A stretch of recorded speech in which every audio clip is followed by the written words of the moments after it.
മലപ്പുറം ജില്ലയിലെ പൊന്നാനിക്കടുത്ത് പെരുമ്പടപ്പിലുള്ള പുത്തമ്പള്ളി മഖാം. ജാതി മതഭേദമന്യേ ഒരുപാട് വിശ്വാസികൾ വരുന്ന ഒരു പള്ളിയാണിത്. ഇവിടേക്ക് വരുമ്പോൾ തന്നെ ഈ മുൻഭാഗത്ത് ഒരുപാട് കച്ചവടക്കാരെ നമുക്ക് കാണാം. അവിടെ നിന്നും അകത്തേക്ക് പ്രവേശിക്കുമ്പോൾ രണ്ട് പള്ളികളായിട്ട് നമുക്ക് കാണാം. ഒന്ന് ജുമാ നിസ്കാരം നടക്കുന്ന പള്ളിയും മറ്റേത് മക്ബറ സ്ഥിതി ചെയ്യുന്ന പള്ളിയും. മക്കൾ മാതാപിതാക്കൾക്ക് നൽകുന്ന പരിഗണന ഈ ഒരു ദൃശ്യത്തിൽ നിന്ന് നമുക്കിവിടെ കാണാം. ഇത് തന്നെയാണ് മക്ബറകൾ നമുക്ക് നൽകുന്ന പാഠം. അസ്ർ നിസ്കാരത്തിനുള്ള ബാങ്കാണ് ഈ കൊടുക്കുന്നത്.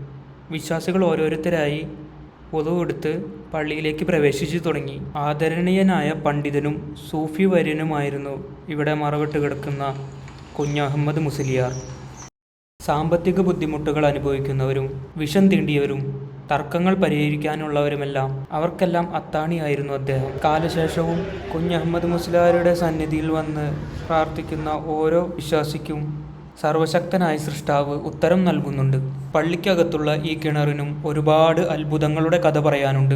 പള്ളിക്ക് പുറകിലായി പുത്തമ്പള്ളി ഹോസ്പിറ്റലും സ്ഥിതി ചെയ്യുന്നുണ്ട്. ഇനിയും ഇവിടെ വരാത്തവർ ഇവിടെ ഒരു തവണയെങ്കിലും സന്ദർശിക്കണം. അത് ജീവിതത്തിൽ വലിയ ഒരു അനുഭവമായിരിക്കും.